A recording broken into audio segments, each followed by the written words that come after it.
You have a big win like you did last night.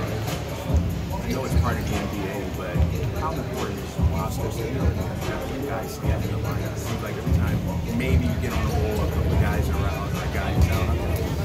I don't even think your concern is for the individual that is unavailable, but otherwise you're coaching a team and who is available. So just focus on what is available, how to best prepare for the game that way. Obviously it's a small team, you can maybe rotations and those type of things. It's opportunity for somebody else, and you're gonna have to play really well tonight. We know that regardless of who's on the floor. Coach, you saw Sacramento obviously a couple times last year, much different team this year with the style of play. What's jumped out to you about this roster? Well, first of all, I think they've done a really good job with this roster, and we're not even going to see back at it. I just think they've done so many good things, and you can tell it created a way that they like to play with the tempo, which is night and day from last year, and then certainly building around some of these players. So it looks from afar like it's a really good, hard-playing group of guys that enjoys each other. I've really enjoyed watching them play this year, and they're really impressive. And everybody that comes in here has a hard time. Coach, what have you made of Jaylen Brown's Specifically on which side? Well, both sides of them. Jaylen's been good. Jaylen's had a good couple of months here. Struggled a little bit out of the gate, but we did as a team, so that was certainly not just him. I think, and he's probably been better than people realize in a longer time.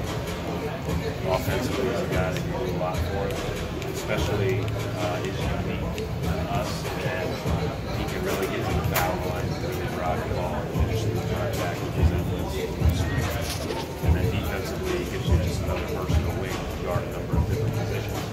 I think he continuously is improving in that regard.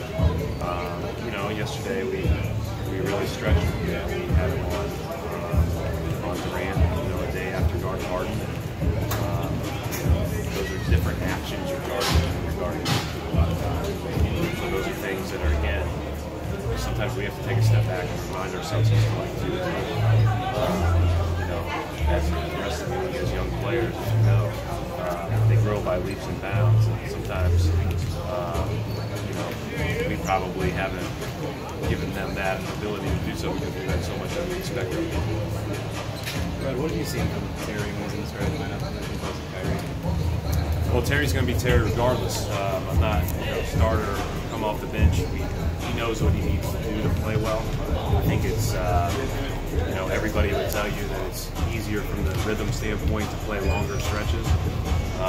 So I think that's probably why you see an uptick in his numbers and even his aggressiveness a little bit. But we just need him to be him. Whether you're starting or coming off the bench, he's here to push tempo.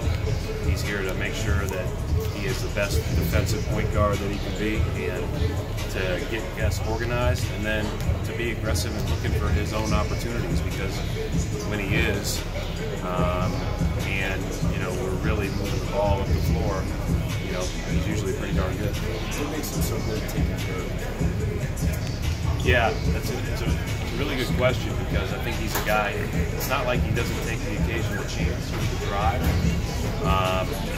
but he very rarely takes the chance with the pass.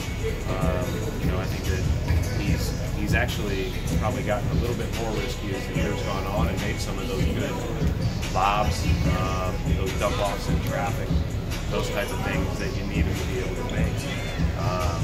But being sure with the ball as a point guard is a huge, huge thing. It's been one of our strengths for a few years, and he's a big reason why.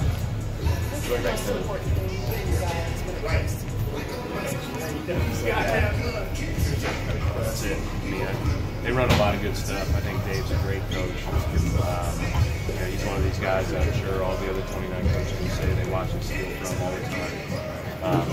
But at the end of the day, we at least have a hope if we're all five standing there. We don't if we're not good.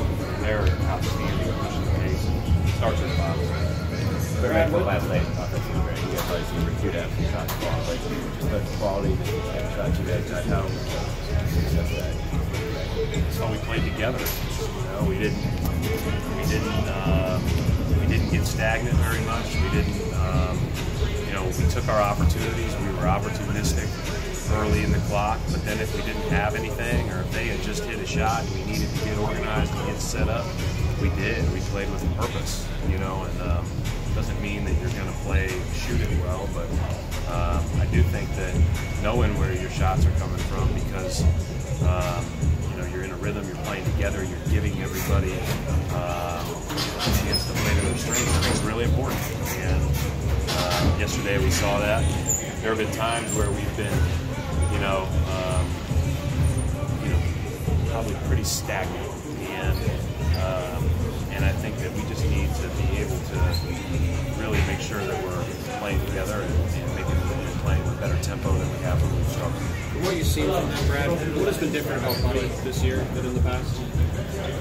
Well, first of all, again, I think when you're picked as high as some of these guys, Jaylen Brown, Jason Tatum, Buddy Hield, Fox, the expectation is you're like, nobody gives any time to grow. And Buddy Hield has been a guy that scared you right from the gate because he can really shoot. And we worked out Buddy in the draft process. And the other thing that you absolutely loved about him was his attitude. The guy loved basketball. He loved to work. There was no doubt he was going to get better.